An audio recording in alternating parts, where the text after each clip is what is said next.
Hello, it's Maggie the Cheshire Crafter here. Now, a few weeks ago I went to a fabric sale and I uploaded and showed you the fabric that I bought. So my intention was to make a quilt topper that was used from 4 metres of fabric. I would say 4¼ metres of fabric, and I managed to find a pattern I liked that would be suitable for the fabrics that I had on Laura's channel. She is So Very Easy. So I'm going to refer you to her YouTube video which gives details of the pattern, but I've adapted the pattern to a 16 block square pattern. This will end up with a quilt, a laptop size, just under 60 inches. Now, in her video, she doesn't talk about how to cut the fabric, and that's something that's a bit of a stumbling block with a lot of people. So I'm going to go into detail here on how to cut fabric. If you already know how to cut fabric, then forget this video and come back and see me in part 2 when I start sewing it. Don't underestimate the length of time it will take you to prepare and cut your fabric though, and be prepared to make mistakes. It's a question of knowing how to overcome those mistakes that will help you in your quilting career. Right, let's go into the kitchen then. For my fabrics I bought a metre of each, and I bought a main focus floral, this is Fabric Freedom, a brown mixed mid-tone contrast, a plain solid, a dark solid and a light solid.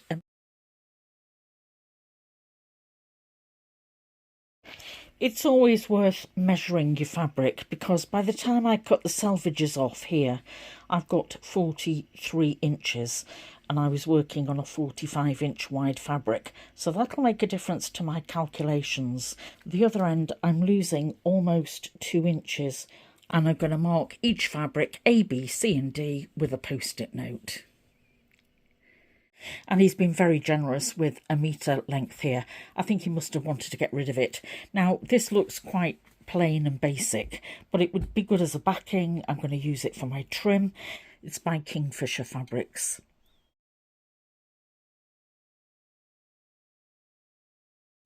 I've done a very rough back of an envelope type sketch. My blocks are going to be 12 inches wide with sashing and cornerstones between them, and then there's going to be a border around the edge.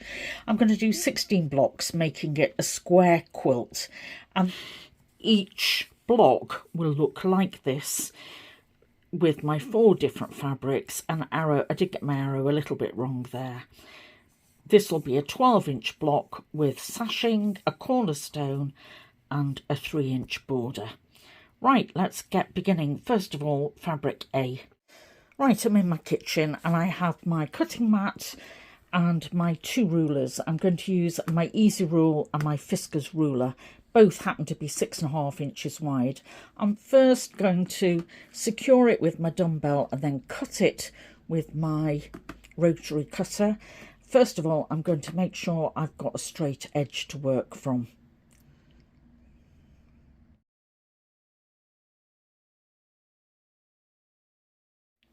I can now place my Fiskars ruler along that straight edge and cut. This is 6½ inches wide. I'm going to press on the blade to cut it. I'm now going to cut off the selvage and then cut these into 6½ inch squares, and I need 16 of those for 16 blocks. I've now taken off the selvage and I've got a clean edge. I've now taken to the 3½ inch wide mark. This will give me a 3-inch finished border. So I've added a 1/4 inch either side for my seam allowance. Now it's very easy to miss the mark here, and I recommend using some opaque tape. You see, I use purple tape on these because it's very easy to get the lines muddled up. Once you're certain of it, then cut. If in doubt, just use a tape measure just to check before you cut. I've marked it, and I'm going to keep going and cutting the rest of this fabric. to get the length that I need. I need 225 inches. So far I've got 44.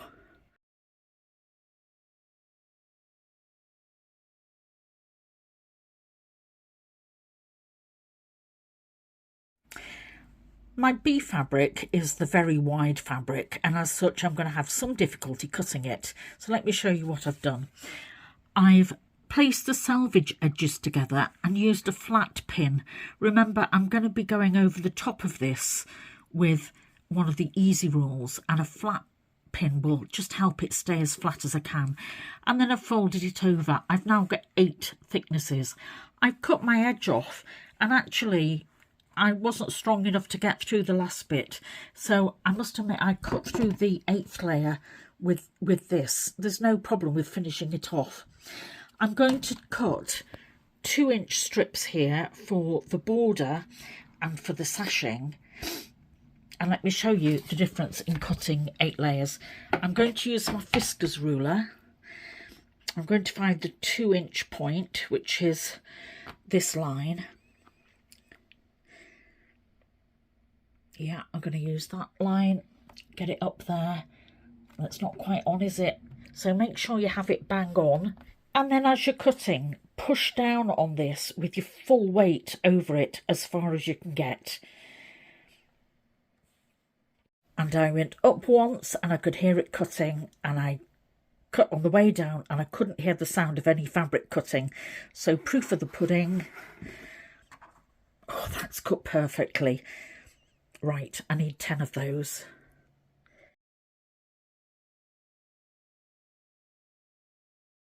I always refer back to my cutting plan.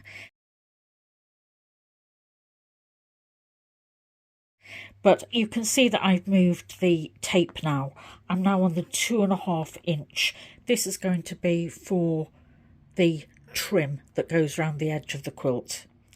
And I'm going to cut 3 at 2.5 inch wide. Remember, this is 106 inch wide fabric, so if you've got a smaller width you will need more cuts than I'm doing here.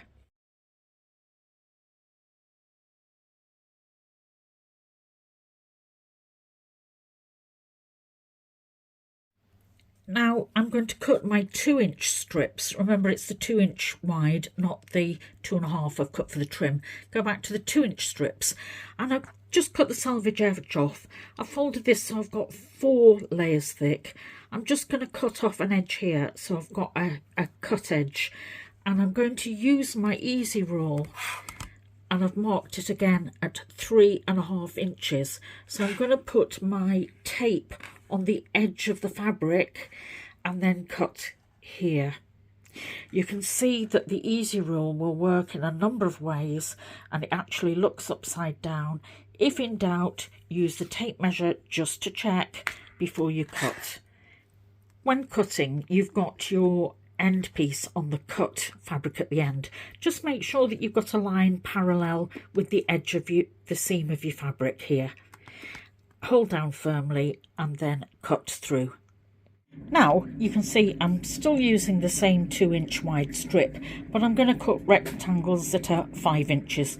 So I've moved my low tack tape to the 5-inch end, and I've checked it with my tape. I'm going to cut here, so then I'll have 5 by 2-inch rectangles, and again I need 64 of those.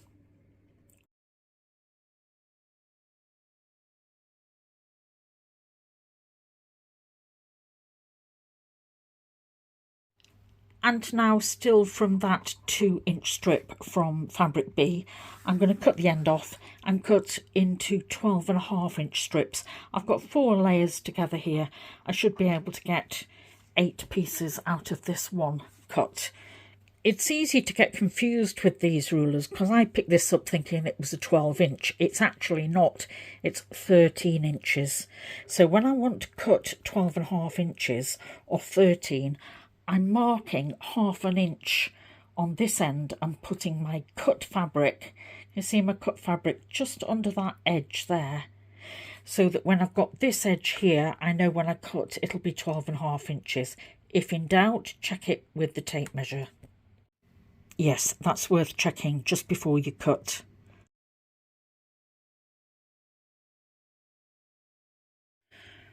Where my Fabric C, this turquoise, is difficult to see against the green, when I put the tape over it, it's actually quite difficult to see that edge because the colours are similar.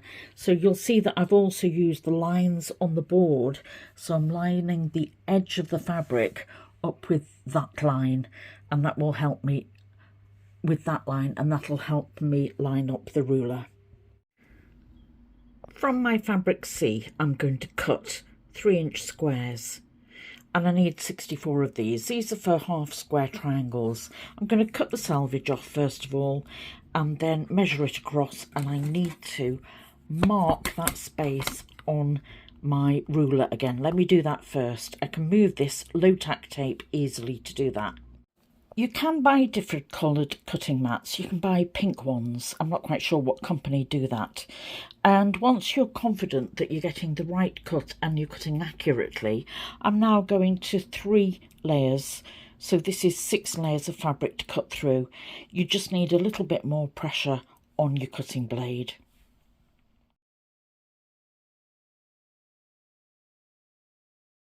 And from my 2-inch strips, I'm going to cut 2-inch squares. I need 128 of these, plus 9 for my cornerstones.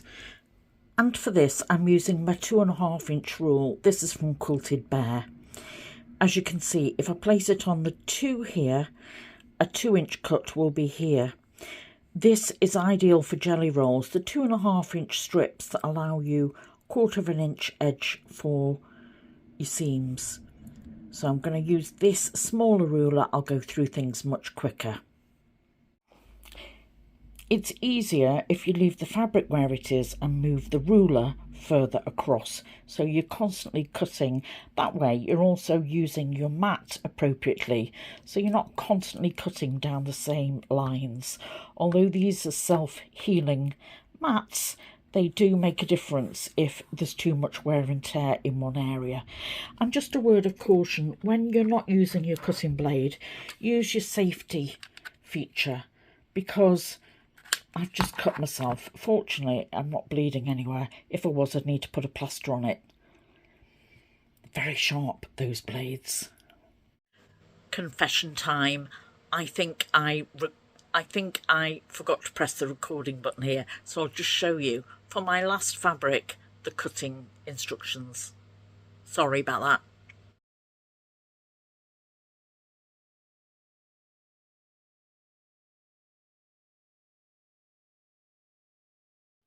And from Fabric D, I'm going to cut from my 3-inch strips. I need 3.5-inch squares, 64 of them. They're going to match up with that dark turquoise to make half square triangles. So I'm going to cut these exactly the same as I did before. Don't need to show you that, do I?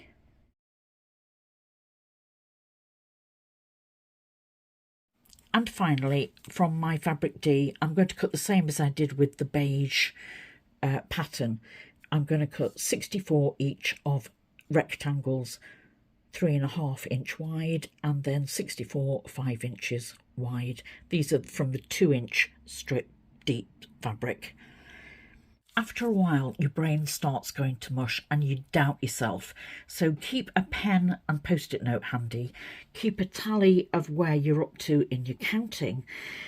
And if, like me, you end up putting your ruler upside down and you end up with a 3-inch where you wanted a 3.5-inch, keep those, because at the end of the day, if you're short of fabric, these can always be sewn together. And the other thing is, my phone is also a calculator. Right, that's all the cutting done for now. I'm ready to start sewing here, and I'll show you what I'm doing with that shortly. This is Maggie, the Cheshire Crafter. Thanks for watching. Don't forget to like, subscribe, and come back soon so that you don't miss that next video or anything else that I happen to upload. See ya. Bye.